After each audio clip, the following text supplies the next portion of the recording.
Hello student, स्वागत आप सबों को स्टडी टाइम यूट्यूब चैनल पर। स्टूडेंट, इस वीडियो के माध्यम से एक न्यू चैप्टर को फिर से स्टार्ट करने वाले, जो कि क्लास 8 का सिविक्स कहानी के पॉलिटिकल साइंस का सेकेंड चैप्टर है। भारतीय संविधान के आधारभूत मूल्य क्या है।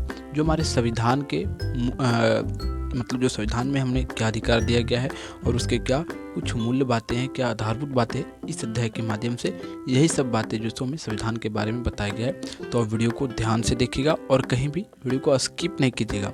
अगर स्किप कर देते तो क्या होगा कि आपको जो सो एक एक पॉइंट मिस हो जाएगा, कहीं भी पॉइंट, और कोई भी पॉइंट अगर मिस हो जाता है तब फिर आपको समझने में दिक्कत होगा। और अगर कहीं आपको समझ में नहीं आता है तो एक बार आप कमेंट कीजिएगा, मैं आपको पूरा समझाने का प्रयास करूंगा। ठीक है, तो चलिए वीडियो को शुरू करते हैं। देखिए, वीडियो को शुरू करने से आपसे एक रिक्वेस्ट है कि वीडियो के डिस्क्रिप्शन में इसका अभ्यास का यानी कि जो इसका प्रश्न उत्तर होता है उसका डिस्क्रिप्शन में लिंक दिया हुआ है, और इसका ऑब्जेक्टिव क्वेश्चन का भी दिया हुआ है, और फर्स्ट चैप्टर अगर आप नहीं पढ़ें संविधान तो उसका भी वीडियो के डिस्क्रिप्शन में लिंक दिया हुआ है, आप वहाँ से उसको भी रीड कर सकते हैं। ठीक है, तो चलिए देखते हैं। देखिए क्या कहा जाता है, भारतीय संविधान के आधारभूत मूल्य, कि हमारे भारत के संविधान जो है उसके जड़ क्या है। आधारभूत का अर्थ क्या होता है, यानी कि उसका जड़ क्या है। जैसे कि विश्व में अगर देखा जाए तो बेस्ट ऑफ जो यहाँ का संविधान है माना जाता है, भारत का विश्व में सबसे अच्छा संविधान माना जाता है। ठीक है, क्योंकि यहाँ सभी लोगों को पूरा तरह से बोलने का फ्रीडम है, बोलने का हर चीज़ करने का उन्हें फ्रीडम है, मौलिक अधिकार यहाँ दिया गया है। और बहुत ऐसे देश है जहाँ मौलिक अधिकार लोगों को नहीं दिया जाता है, जैसे चाइना है, नॉर्थ कोरिया, ये सब में आप देखते हैं कि ये सब कम्युनिस्ट सरकार यहाँ है, और यहाँ जो सो लोगों को फुल अधिकार नहीं दिया जाता है, यानी कि उन्हें मौलिक अधिकार नहीं दिया गया है। ठीक है, लेकिन हमारे भारत के जो संविधान है इसमें मौलिक अधिकार हर एक व्यक्ति को दिया गया है। और मौलिक अधिकार के बारे में अगर आप नहीं जानते हैं तो फर्स्ट चैप्टर में आपको मैंने बताया है, और उसको वीडियो के डिस्क्रिप्शन में लिंक दे देते हैं, आप वहाँ से फर्स्ट चैप्टर जाके जरूर देख लीजिएगा, तो आपको पता चल जाएगा कि हमारा मौलिक कर्तव्य और मौलिक अधिकार क्या है। ठीक है, तो चलिए देखिए क्या कहा जाता है। कहा जाता है भारतीय संविधान सभी नागरिकों के कल्याण एवं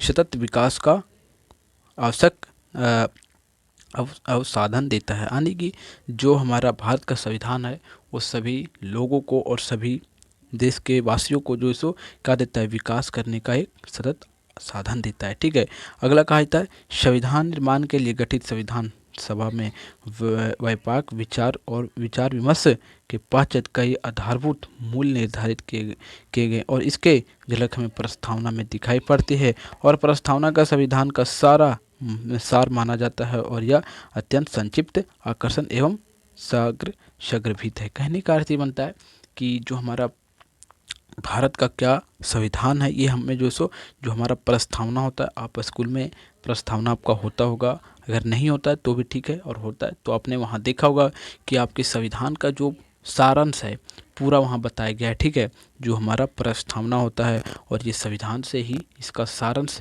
लेकर बताया गया है। ठीक है, जैसे कि आप यहाँ प्रस्तावना देख सकते हैं कि क्या होता है। जैसे कहा जाता है हम भारत के लोग, हम भारत के संपूर्ण सम्पन्न और समाजवादी पर निर्मित, इस प्रकार से हमारा क्या है संविधान का जो प्रस्तावना है, आप ये सारांश है। लेकिन आप एक बार जो आपका ये प्रस्तावना हम लोग का है संविधान का, एक बार आप इसे पढ़ लीजिएगा तो क्या होगा, आपको पूरा तरह से समझ में आ जाएगा कि हमारा क्या प्रस्तावना है। ठीक है, और ये हमारा संविधान का सार कहा जाता है। सार का अर्थ क्या होता है कि शॉर्ट समरी, पूरा संविधान, जैसे कि कोई बुक होता है और कोई कहानी आप पढ़ने जाते हैं बुक का, तो क्या होता है पहले वहाँ समरी दिया होता है, कि समरी को अगर आप पढ़ लेते हैं तो आपको पता चल जाएगा कि इस चैप्टर के अंदर हमें क्या बताया जाएगा। ठीक है, तो इसी प्रकार का या जो प्रस्तावना है वो हमारा संविधान का क्या है, सारांश है। ठीक है, अब आगे देखते हैं। देखिए कहा जाता है यह भी जाने, देखिए कहा जाता है प्रस्तावना में, देखिए कहा जाता है प्रस्तावना में पंथ निरपेक्ष, समाजवादी तथा अखंडता शब्द का 1976 में 42वें संविधान संशोधन में द्वारा जोड़ा गया था। और देखिए जब हमारा संविधान 1947 में बना तो उस समय जो है सो बहुत ऐसे शब्द थे जिन्हें नहीं जोड़ा गया था, लेकिन 1976 में 42वें संविधान में अगर देखा जाए तो क्या जोड़ा गया, इसमें प्रस्तावना में पंथ निरपेक्ष और समाजवादी अखंडता, ये सब शब्दों को बाद में जो है सो संविधान में जोड़ा गया। ठीक है, और आगे आप देख सकते हैं कि भारत का 42वां संविधान संशोधन में जो सो 1976 में कांग्रेस सरकार के द्वारा किया गया था, और उस समय का भारत का प्रधानमंत्री जो सो इंदिरा गांधी थी, और वह प्रथम पहला महिला प्रधानमंत्री थी। और आपको एक प्रश्न पूछ लिया जाएगा कि भारत के प्रथम पहला प्रधानमंत्री महिला कौन बनी थी, तो आप बोलेंगे इंदिरा गांधी। ठीक है, अब आगे देखते। कहा जाता है प्रस्तावना प्रस्तावना में निम्नलिखित मूल्य उल्लेख, जैसे कि संपूर्णता। संपूर्णता को समझिएगा। कहा जाता है संपन्न का शब्द होता है का प्रयोग हमारे संविधान की प्रस्तावना में किया गया है, और इसका तात्पर्य है कि भारत के आतंकी का वैश्विक और मामलों में भारत सरकार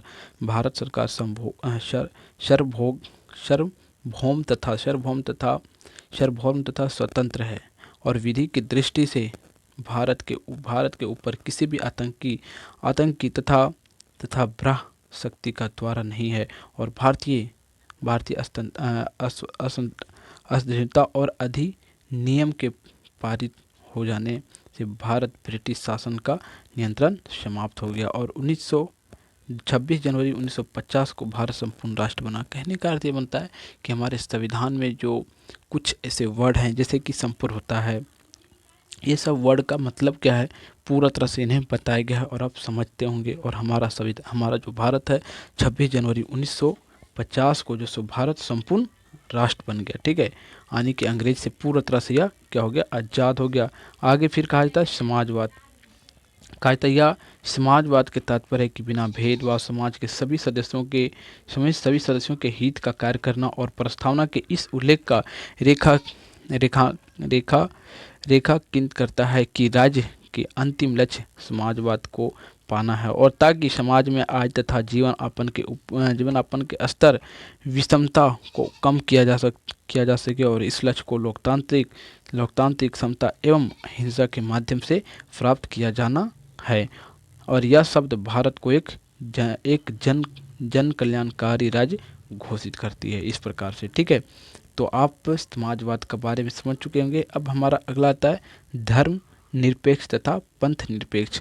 कहता है भारत का संविधान किसी भी धर्म या पंथ को विशेष को ना प्रोत्साहित करता है और ना ही हतोत्साहित करता है। धर्म और उपासना की पूर्ण स्वतंत्रता प्रदान करके धार्मिक अल्पसंख्यकों को भी समान संरक्षण प्रदान किया गया है। और हमारे देश में धर्म एवं व्यक्तिगत मामला है, और शासन किसी धर्म से जुड़ा नहीं होता है, और वह ना किसी धर्म का प्रचार करता है शासन। ठीक है, और ना ही उसे कोई हस्तक्षेप। हमारे देश में सभी नागरिकों को उनके धार्मिक विश्वासों तथा व्यवहारिक को और ध्यान दिए बिना कल्याण सुनिश्चित करने का प्रयास किया जाता है। और यह स्पष्ट करता है कि राज्य द्वारा संचालित तथा राज्य में मान्य प्राप्त शैक्षिक संस्थानों में किसी भी धर्म को या जो सो शिक्षा नहीं देते हैं। कहा जाता है धर्म निरपेक्ष और पंथ निरपेक्ष, यानी कि हमारे देश में किसी भी धर्म को लेकर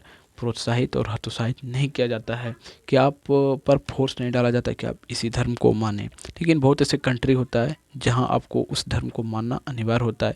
अगर आप नहीं मानेंगे तो आपको ज़बरदस्ती उस धर्म को मानने के लिए कहा जाता है, हतोत्साहित किया जाता है। और भारत में ना तो हतोत्साहित कहा जाता है, ना ही प्रोत्साहित किया जाता है। कहने का अर्थ बनता है कि ना आपको किसी प्रकार का प्रलोभन देकर कहा जाता है कि आप हमारे धर्म को अपनाइए, और ना ही आप पर किसी प्रकार का प्रेशर देके जो सो कहा जाता है कि आप इस धर्म को अपनाइए। मैं किसी धर्म का नाम नहीं लेता हूँ, लेकिन आप समझ चुके होंगे। अगला है लोकतंत्र। कहा जाता है भारत एक लोकतंत्र देश है।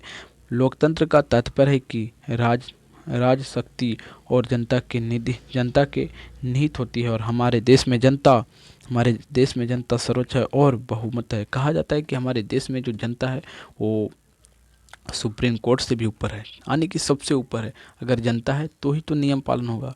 अगर संविधान बनाया जाता है, अगर देश में रहने वाले लोग ही ना रहें तो नियम किस पर बनाया जाएगा।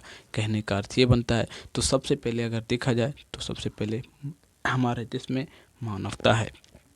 और आगे कहा जाता है प्रत्येक 5 वर्ष के अंतर्गत लोकसभा तथा विधानसभा के चुनाव होता है, और सार्वभौमिक व्यवस्था और मताधिकार द्वारा जनप्रतिनिधि चुने जाते हैं, और इन प्रतिनिधियों के माध्यम से शासन संचालित होता है, और राज्य में कोई विशेष अधिकार प्राप्त वर्ग नहीं है। कहने का अर्थ ये बनता है। और हमारे हर 5 साल में जो है सो क्या किया जाता है कि वोटिंग करवाया जाता है लोकसभा का और लोकसभा का और विधानसभा का।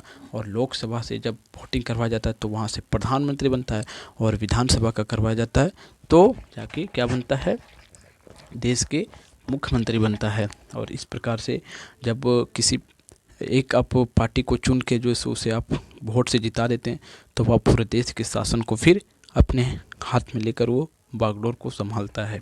ठीक है, अब आगे देखिए क्या कहा जाता है। कहा जाता है 17वीं लोकसभा गठित करने के लिए 2019 के चुनाव थे। और अगला है हमारा गणतंत्र। कहता है भारत एक गणतंत्र है। गणतंत्र का तात्पर्य है कि ऐसा राज्य जिसका शासन अध्यक्ष निर्वाचक होता है, और ना ही वंशानुक्त राज्य का अध्यक्ष एक निश्चित अवधि के लिए प्रत्यक्ष या अप्रत्यक्ष तरीके से चुना जाता है। प्रत्येक तरीके से राज्य के अध्यक्ष को जनता चुनती है, लेकिन जब जनता को प्रतिनिधि के द्वारा राज्य का अध्यक्ष चुना जाता है तो यह अप्रत्यक्ष है। और भारत में राष्ट्रपति का पद सर्वोच्च होता है, और राष्ट्रपति 5 वर्ष के लिए अप्रत्यक्ष तरीकों से निर्वाचित होता है। और 26 जनवरी 1950 को भारत गणतंत्र घोषित हुआ था, और डॉक्टर राजेंद्र प्रसाद देश के प्रथम राष्ट्रपति बने थे। और जब भारत जो देश आज़ाद हुआ था 26 जनवरी 1950 में, तो सबसे पहले जो हमारा देश का जो राष्ट्रपति बनाया था वो कौन बना था, डॉक्टर राजेंद्र प्रसाद बने थे। ठीक है, प्रथम राष्ट्रपति हमारे देश का। तो आपको ये भी ध्यान रखना है कि हमारे देश के प्रथम राष्ट्रपति जो है कौन बने थे, डॉक्टर राजेंद्र प्रसाद। और प्रथम महिला प्रधानमंत्री कौन बनी थी, इंदिरा गांधी। ठीक है, अब आगे कहा जाता है कि न्याय। हमारे संविधान में सामाजिक, आर्थिक और राजनीतिक न्याय प्रदान करने की बात कही गई है। और सामाजिक न्याय के अभिप्राय है कि नागरिकों के बीच जाति, वर्ण, लिंग, धर्म, जन्म स्थान आदि के आधार पर कोई भेदभाव नहीं किया जा सकता है, और सरकारी नौकरी के अवसर सभी लोगों को समान रूप से प्राप्त होता है। कहने का अर्थ ये बनता है कि हमारे देश में सभी लोगों को जो समान रूप से देखा जाता है, और ऐसा नहीं है कि सरकारी नौकरी हर लोगों को जो समान रूप से दिया जाता है। इस प्रकार से कहा गया है। और आगे कहा गया है कि वर्गों का नियोजित और अधिकार है जिससे उन्हें अपना आर्थिक विकास के समान अवसर मिल सके।